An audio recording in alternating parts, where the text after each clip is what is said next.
안녕하세요. 오늘 정신분석에 뜰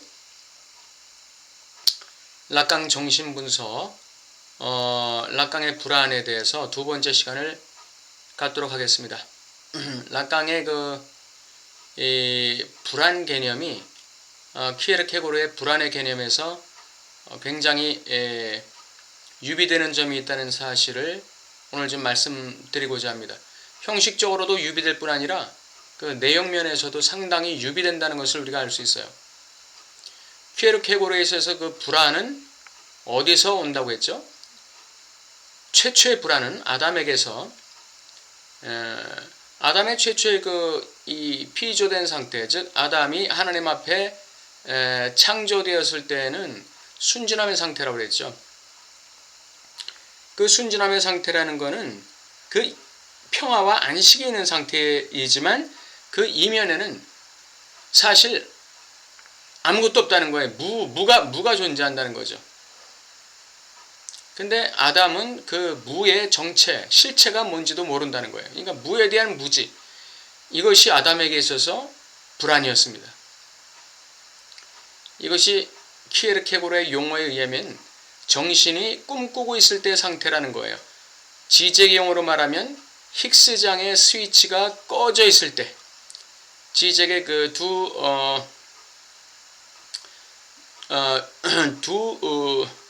죽음 혹은 이 두 진공이라는 이론에 의하면은 이게 이제 힉스장 이론인데, 그 힉스장의 스위치가 꺼졌을 때는 뭐 입자들이 아무런 동요도 없는 거예요. 그냥 제로와 같아요.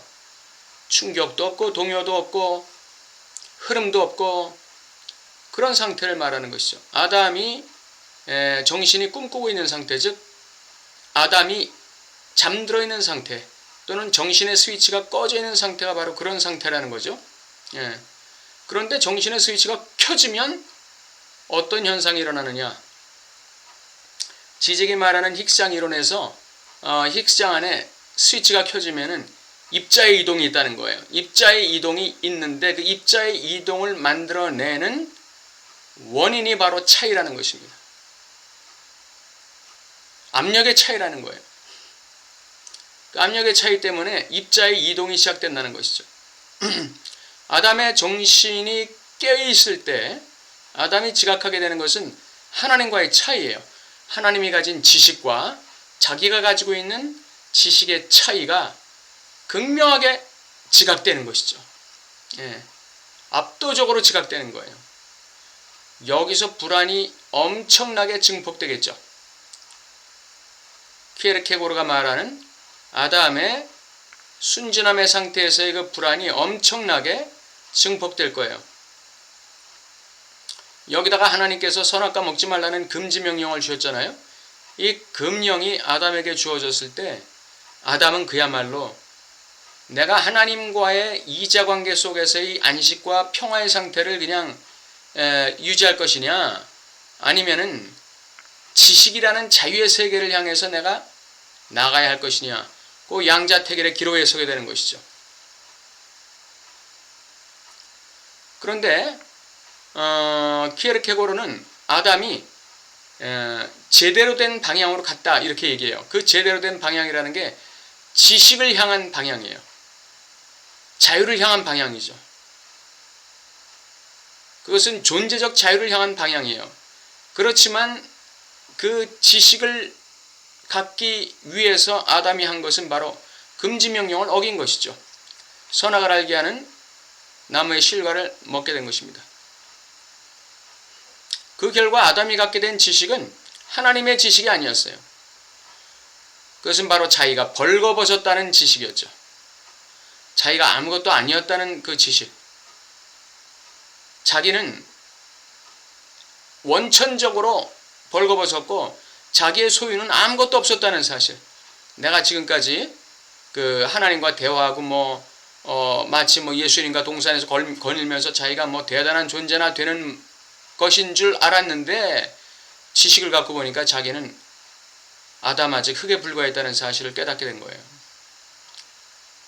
타락한 인간의 진정한 불안, 즉 원형, 불안의 원형은 여기서부터 출발하는 것이죠.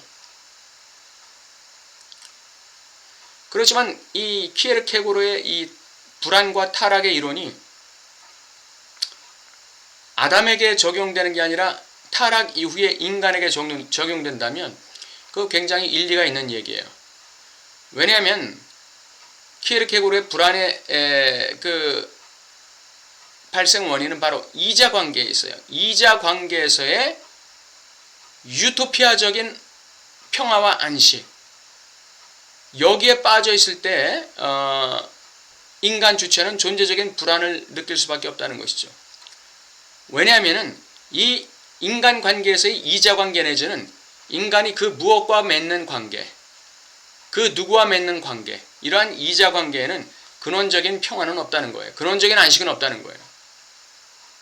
다시 말하면 이 세상에는 어떤 좋은 관계를 맺고 있는 사람 간의 관계라 할지라도 거기에는 완벽한 즐거움이나 향유는 없다. 즉 유토피아는 없다는 겁니다. 그렇기 때문에 불안은 어쩔 수 없는 존재적인 필연이에요. 락강의 그 불안도 이와 아주 거의 동일한 형태를 취하고 있어요. 아이는 유아죠. 아이는 엄마의 품 안에서 이자관계의 향유를 누리고 있죠.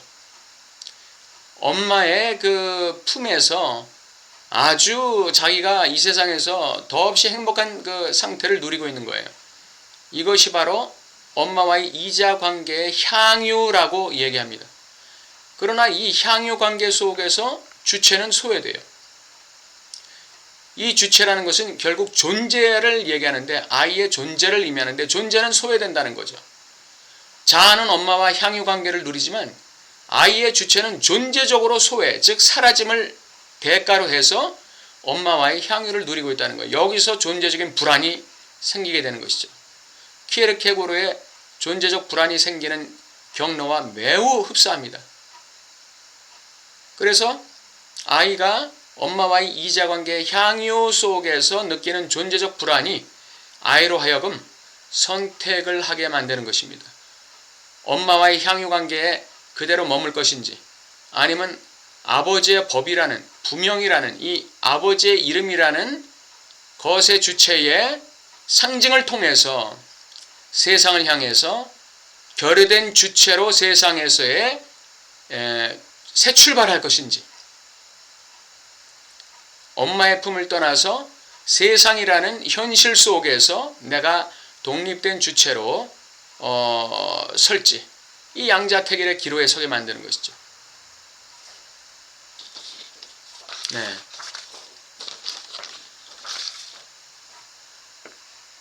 만일 엄마의 품 속에서 아이가 나오지 않는다면 그런 상태를 갖다가 락강은 정신병자라고 얘기해요. 정신증 혹은 정신병, 자폐, 이런 성격 구조를 갖게 된다고 얘기하고 있어요. 일반 사람들은 대개 다 신경증에 속하죠. 다시 말하면 거세를 어느 정도 통과했다는 걸 의미하는 것입니다. 거세를 어느 정도 통과했다는 것은 엄마와의 향유의 이자관계의 품을 떠나서 현실 세계로 들어섰다는 얘기를 말하는 거예요. 주체로서, 현실 세계의 주체로서, 책임 있는 주체로서 현실 세계에 발을 디뎠다는 것을 의미하는 것이죠. 그러나 락강의 이론에서도 역시 이 존재적인 불안은 이와 같은 엄마와의 이자관계의 향유를 계속해서 누릴 것이냐, 아니면은 현실 세계라는 고통스러운 세계, 유토피아가 없는 세계, 결여된 세계, 부족함이 있는 세계, 무능력함이 느껴지는 세계로 나갈 것이냐의 그 기로에 서게 만드는데, 우리가 예를 들어서 아까 잠깐 말씀드렸지만 어떤 사람과 어떤 향유 관계를 누리고 있다, 또는 내가 어떤 그 무엇, 예를 들면 아이들, 유초등학교, 중학교, 고등학교 애들까지 그 핸드폰에 중독되어 있는 애들이 많잖아요. 핸드폰을 의존한다든지 핸드폰에 중독되어 있는 것은 핸드폰과 이자관계를 누리고 있는 거예요.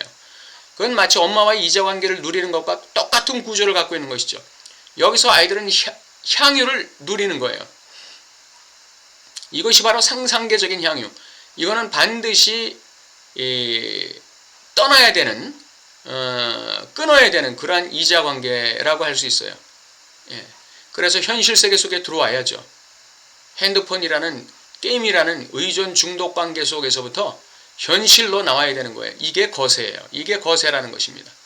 현실, 상징계, 세상 여기로 나와야 된다는 것이죠. 예. 만약에 어떤 연인이 두 연인이 있는데 이 두 연인이 죽고 못 살 정도로 이렇게 좋아해요. 그렇지만 어느 순간에 이 연인 관계에서 상대방과 나와의 차이가 부각되는 순간, 지각되는 순간 이 연인 관계의 향락은 흔들리게 될 수밖에 없는 거죠. 이 세상에 유토피아는 없어요. 완벽한 향유란 없다는 거예요. 키에르케고르나 락강의 이론에서나 이 세상은 완벽한 향유나 완벽한 완전한 이자관계란 있을 수 없다. 다시 말하면 결여를 받아들이라 이거죠. 존재적인 결여, 존재적인 무능력함, 존재적인 연약함, 무기력함 그것을 받아들이고 내가 그 어떤 것과의 차이를 느낄 때 그 차이를 내가 상징화하느냐 아니면은 그 차이를 극복할 수 있는 나만의 어떤 가능성을 발견하느냐 아니면 그 차이를 통해서 내가 나 자신을 더 고양시키고 승화시켜 나갈 하나의 원동력을 삼느냐 그게 중요한 것입니다. 그러니까 내가 어떤 불안을 느낀대. 내가 현실 속에서 어떤 불안을 느낀다는 것은 내가 이 현실 속에서 어떤 그 차이를 느낀다는 거예요. 어떤 부족함을 느낀다는 것이죠.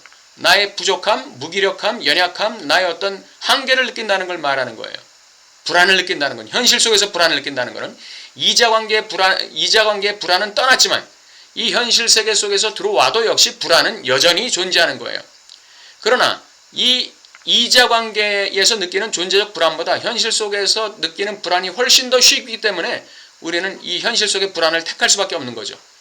어쨌든 이 현실 세계 속에서 느끼는 불안이 우리를 엄습할 때 우리는 그 불안을 어떻게 해야 되느냐?